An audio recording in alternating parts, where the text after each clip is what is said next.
Bonjour à tous. Aujourd'hui, nous allons parler de Paul et Virginie. Il s'agit d'un roman de Jacques-Henri Bernardin de Saint-Pierre, publié en 1788.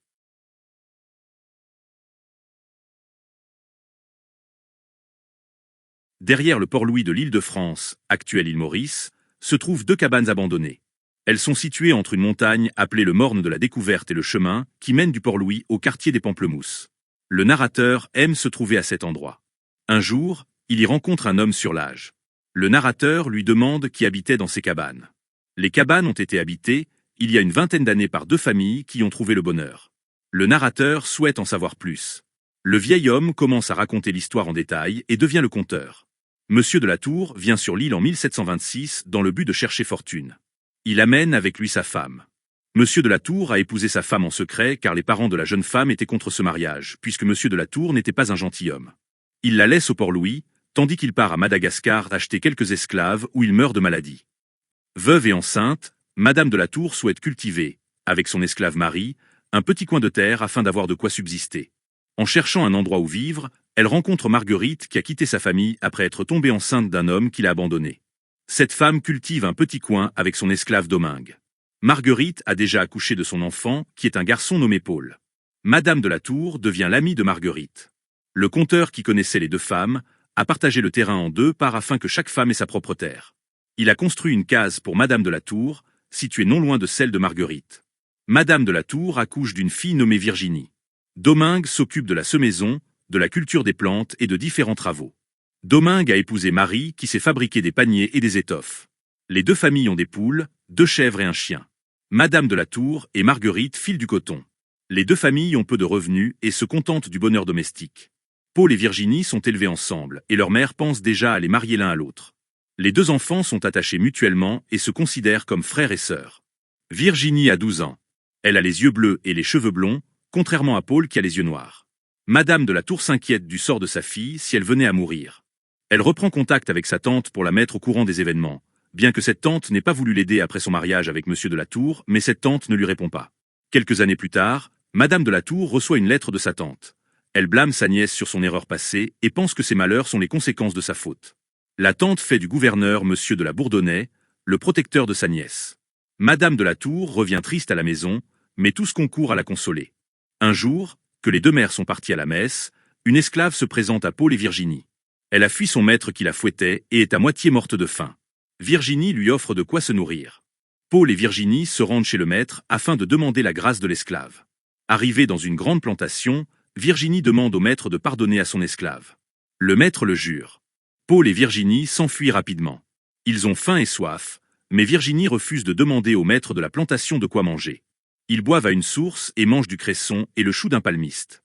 Paul pense savoir où aller pour retourner chez eux. Car elle a peur de passer une rivière, Paul porte Virginie sur son dos. Le jour commence à baisser. Ils s'éloignent du chemin qu'ils voulaient prendre et se perdent. Paul monte en haut d'un arbre dans le but de retrouver la montagne qui lui sert de guide, mais il ne la voit plus. Le chien fidèle vient les rejoindre, puis Domingue. Ne sachant pas où les enfants étaient partis, Domingue a fait flairer les vêtements des deux jeunes gens au chien qu'il a amené à la plantation. Domingue raconte que l'esclave que Paul et Virginie ont ramené est attaché avec une chaîne et porte un collier de fer. Domingue donne aux deux enfants de quoi manger et boire. Ils voudraient repartir, mais les deux enfants ont leurs pieds enflés. Ils sont transportés dans un brancard porté par des noirs marrons. Ils arrivent à leur maison au milieu de la nuit et retrouvent leur mère qui était inquiète pour eux. Les deux familles vivent heureuses et passent pour de bonnes gens auprès des autres habitants. Paul place en terre des arbres et des plantes qui embellissent la propriété. Sur un bambou proche du rocher nommé la découverte de l'amitié, le conteur écrit des vers d'Horace qui donnent en français que les frères d'Hélène, astres charmants comme vous, et que le père des vents vous dirige et ne fasse souffler que le zéphyr. Sur un tatamac, il grave ce vers de Virgile, heureux, mon fils, de ne connaître que les divinités champêtres.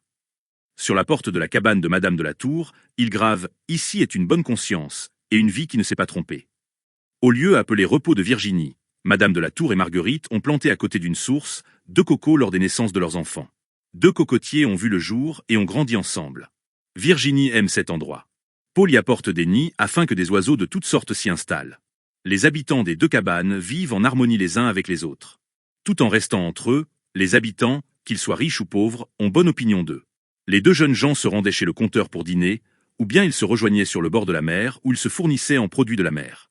Au carrefour d'une forêt, Virginie et Paul jouent comme des acteurs. les histoires racontées par Madame de la Tour, en ayant comme spectateurs le conteur et les deux mères. Lors des fêtes des deux mères, Virginie prépare des gâteaux pour les pauvres familles de Blancs. Le lendemain, ces familles se rendent chez Madame de la Tour et Marguerite. Virginie s'engage à les rendre joyeuses.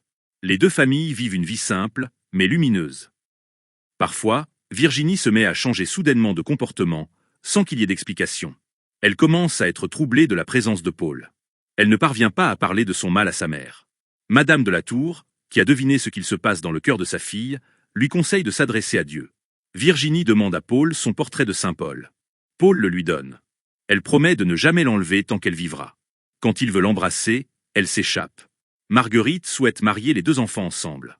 Madame de la Tour ne le veut pas car elle considère que les enfants sont trop jeunes et trop pauvres et que les membres de leur entourage sont soit affaiblis, soit vieillis. Elle veut attendre que Paul s'enrichisse en faisant du commerce en Inde et souhaite le marier avec Virginie à son retour. Elle veut en réalité gagner quelques années en les éloignant l'un de l'autre. Le conteur est d'accord avec le projet de faire partir Paul quelque temps en Inde. Cependant, lorsque le conteur parle de ce projet à Paul, il ne veut pas s'en aller. Madame de la Tour reçoit une nouvelle lettre de sa tante. Cette dernière, qui est malade, veut exercer ses bontés, sur Madame de la Tour ou sur Virginie si l'état de santé de sa nièce ne lui permet pas de faire le voyage. La tante promet un héritage, une bonne éducation et un parti à la cour. Madame de la Tour ne souhaite pas partir. Le lendemain, Monsieur de la Bourdonnais se rend à la cabane de Madame de la Tour. Puisque la santé de Madame de la Tour ne lui permet pas de faire le voyage, il faut qu'elle envoie Virginie en France pour quelques années afin de récupérer la fortune de la tante. Il lui remet un sac d'argent qui permettra de payer le voyage de Virginie. Un vaisseau va prochainement partir pour la France.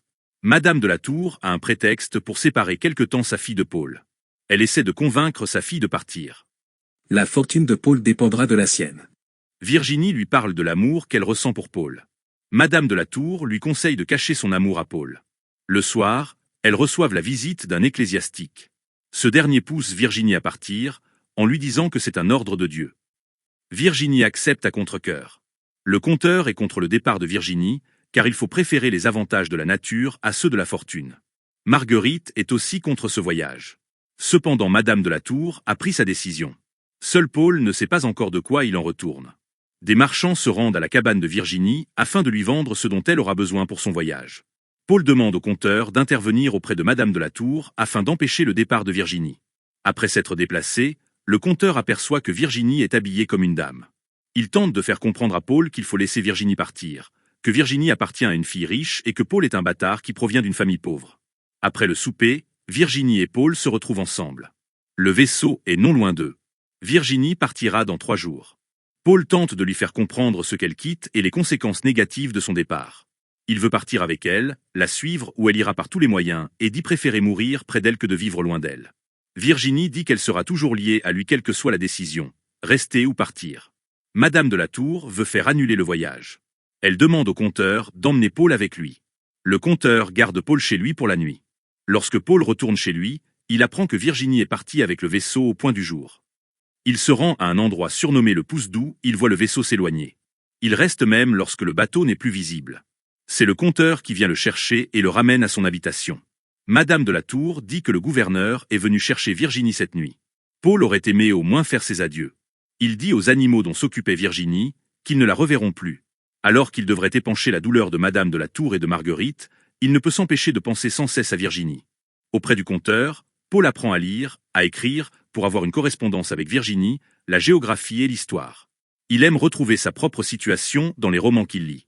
Les romans dépeignant une Europe licencieuse lui font craindre que Virginie s'y corrompe et l'oublie. Ce n'est qu'après 1 an et demi que Madame de la Tour reçoit la première lettre de sa fille. Virginie écrit qu'elle a déjà envoyé plusieurs lettres à sa mère dont elle n'a pas eu de réponse. Puisqu'elle n'a pas reçu d'éducation, elle a été inscrite à divers cours dont elle ne profite pas beaucoup, ayant, comme on le dit, peu d'esprit. Elle reçoit souvent de nouvelles robes de sa grande-tante et a 2 femmes de chambre. Virginie a pris le titre de comtesse et son nom a été changé. Elle a appris à lire et à écrire afin de donner des nouvelles à sa mère. Pour envoyer cette lettre, elle est passée par une pensionnaire. Les autres lettres ont dû être interceptées par la grande-tante. Elle n'a aucun argent à elle, alors qu'elle vit dans un milieu luxueux. Elle envoie des cadeaux ainsi que des graines à semer. La mère et Paul écrivent en retour à Virginie. Quelques personnes du vaisseau font courir le bruit d'un prochain mariage envers Virginie et un seigneur de la cour. Certains disent que c'est déjà fait. Ce sont des histoires auxquelles Paul met du crédit. Pour parler de ses inquiétudes, Paul vient voir le conteur qui vit dans la solitude. Paul revoit un papayer dont Virginie avait planté les graines, qui a beaucoup grandi et qui donne maintenant des fruits. Au pied de ce papayer, Paul se plaint de sa situation au compteur. Cela fait maintenant 2 ans et 2 mois que Virginie est partie. Il craint qu'elle l'ait oublié. Il souhaite aller en France, devenir riche pour pouvoir épouser Virginie. Le compteur lui fait remarquer que n'ayant pas de naissance, les grands emplois lui seront fermés, surtout en ces temps. Paul pense à être protégé par un grand, seulement grâce à ses qualités. Le compteur lui fait concevoir l'impossibilité que cela se fasse dans la France actuelle. Paul pense alors à épouser un corps, ce qui est une fois de plus impossible, car il faudrait renoncer à sa conscience. Paul est condamné à rester loin de Virginie. Le compteur lui fait remarquer qu'il est dans un lieu où seule sa vertu suffit, et où il n'y a pas besoin de vice comme en Europe. Paul pense à devenir un savant et à devenir célèbre. Le compteur lui fait comprendre à quel point il est difficile d'avoir un talent et qu'il risque d'être persécuté par ses contemporains. Une plantation est bien plus utile qu'un livre. De manière générale, les gens fortunés ne se soucient pas des gens de lettres, bien que le compteur reconnaisse leur utilité. Paul songe s'embarquer au Bengale afin de s'enrichir et pouvoir épouser Virginie en France. Mais le compteur fait remarquer qu'il est l'unique soutien de sa mère et de Madame de la Tour. Paul souhaite le retour de Virginie. Il apprend que, comme dans les romans, les femmes en Europe sont fausses. Les hommes y sont des tyrans. On ne marie pas les amants avec les amantes, mais les jeunes filles avec des vieillards, pour une question de fortune. L'argent est important en Europe afin de ne pas travailler, le travail des mains y étant déshonorant. Paul apprend qu'un paysan est méprisé, alors que c'est lui qui nourrit les hommes. Les riches, qui peuvent tout obtenir, sont en réalité usés par les plaisirs, dont ils ne ressentent plus les bienfaits. Paul est persuadé que c'est la vertu qui ramènera Virginie sur l'île. Il est convaincu du prochain retour de Virginie. Il balance entre la joie de la revoir et le désespoir de ne pas avoir de nouvelles d'elle. Il se plaint de l'absence de Virginie auprès du compteur, qui tente de lui faire comprendre qu'il doit patienter. Le compteur parle des bienfaits des lettres qui sont capables de calmer les passions, de réprimer les vices et d'exciter les vertus. Il conseille à Paul de lire afin de trouver des récits écrits par des sages qui ont connu la même expérience. Le 24 décembre 1744, Paul aperçoit un navire au loin. Il n'accostera que le lendemain au Port-Louis. Le pilote du port remet des lettres dont une pour Madame de la Tour écrite par Virginie. Dans sa lettre, Virginie écrit que sa grande-tante a essayé de la marier malgré elle, l'a déshériter et l'a renvoyer. Le capitaine du navire ne lui a pas permis de partir de suite avec la chaloupe du pilote. Tout le monde est heureux du prochain retour de Virginie.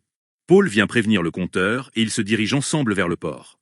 En chemin, ils apprennent que le navire demande du secours, car la mer est mauvaise. Arrivés sur place, ils entendent des personnes parler tour à tour de la dangerosité et de la sûreté de la situation. Le lendemain matin, le gouverneur arrive et fait faire feu. En réponse, le vaisseau donne un coup de canon, ce qui permet de le localiser et de savoir qu'il se situe non loin de là. Un habitant dit qu'il y a les signes annonciateurs d'un ouragan.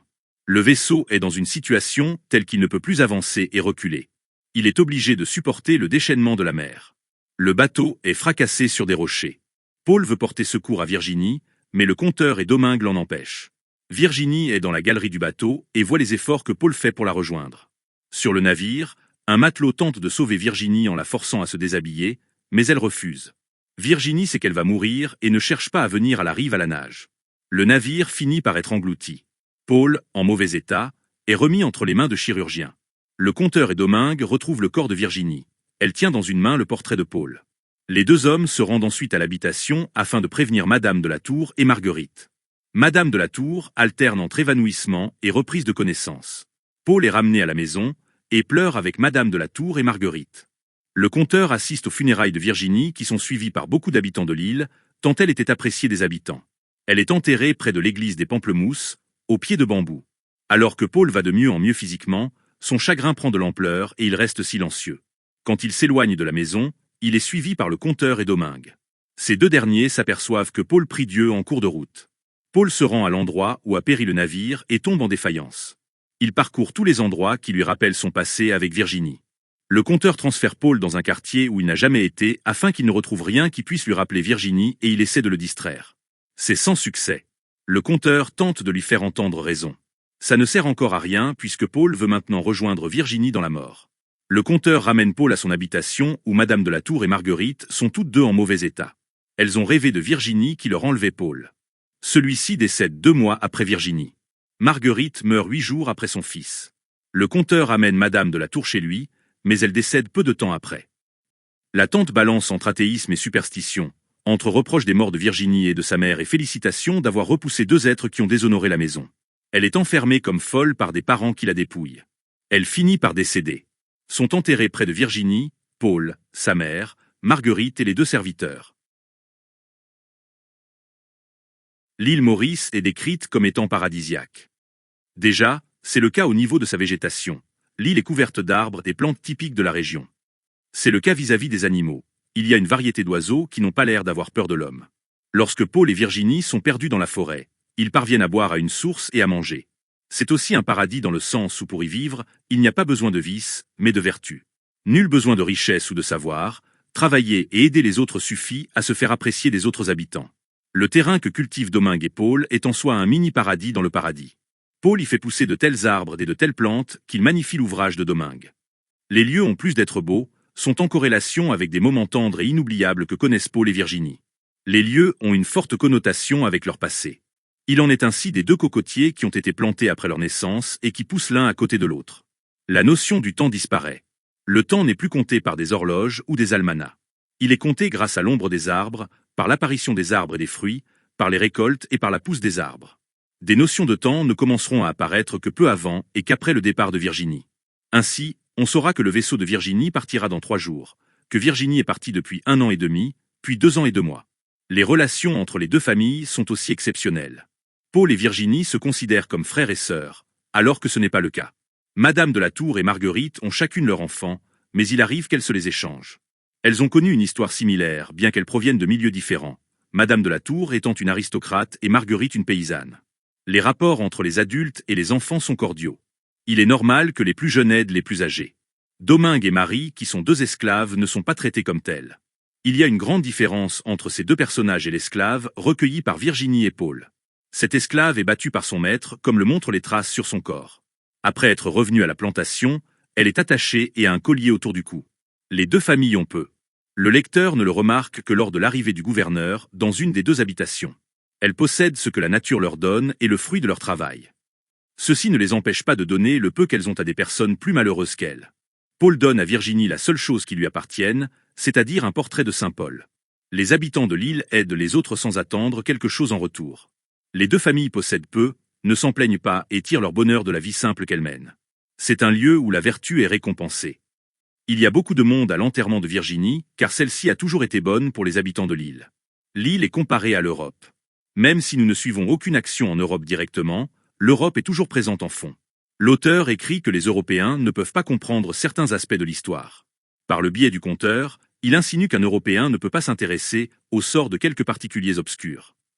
Plus loin, il écrit que les Européens ne sont pas capables de comprendre que l'on peut tirer son bonheur de la nature. En Europe, un mur empêche des voisins de se réunir, alors qu'à l'île Maurice, même si les gens sont éloignés l'un de l'autre, ils se considèrent comme voisins et s'entraident. L'île apporte des bienfaits physiques et mentaux aux habitants. En effet, Paul qui a 12 ans est décrit comme plus robuste et plus intelligent que les Européens à 15. Les romans que lit Paul sur l'Europe peignent un endroit rempli de mœurs et de maximes licencieuses. Les graines que Virginie a envoyées d'Europe ne peuvent pas pousser à l'île Maurice. L'auteur évoque entre autres une différence de climat. Cependant, plus idéologiquement, il n'est pas étonnant que des graines qui viennent d'un milieu vicié ne peuvent pas prospérer dans une terre dominée par la vertu. Dans son discours qu'il a avec Paul, le conteur révèle ce qu'il sait de l'Europe. Le lieu a l'air particulièrement malsain à cette époque. C'est un endroit où seul l'argent compte. Quand on est en bas de l'échelle sociale, la seule manière de grimper les échelons est de faire preuve de vice et de peu de conscience. La vertu n'est plus récompensée. Paul et Virginie sont déroutés par certains cours qu'on leur donne. S'ils apprennent à lire et à écrire, d'autres matières leur posent problème. Paul n'a pas beaucoup de goût pour le contenu des cours de géographie et d'histoire. Virginie pense qu'elle a de faibles dispositions pour toutes ces sciences. Dans la même veine, Paul est étonné d'apprendre que le paysan est méprisé en Europe, alors que c'est de lui que provient la nourriture. Virginie a été envoyée en Europe dans l'unique but de récupérer l'héritage de sa grande-tante. Le départ est avant tout une décision de la tante, du gouverneur et de l'ecclésiastique. Ce sont des attaques qui viennent en dehors du clan. Leur but est la récupération de l'héritage par Virginie, alors que l'argent est une notion quasi inexistante dans les deux familles.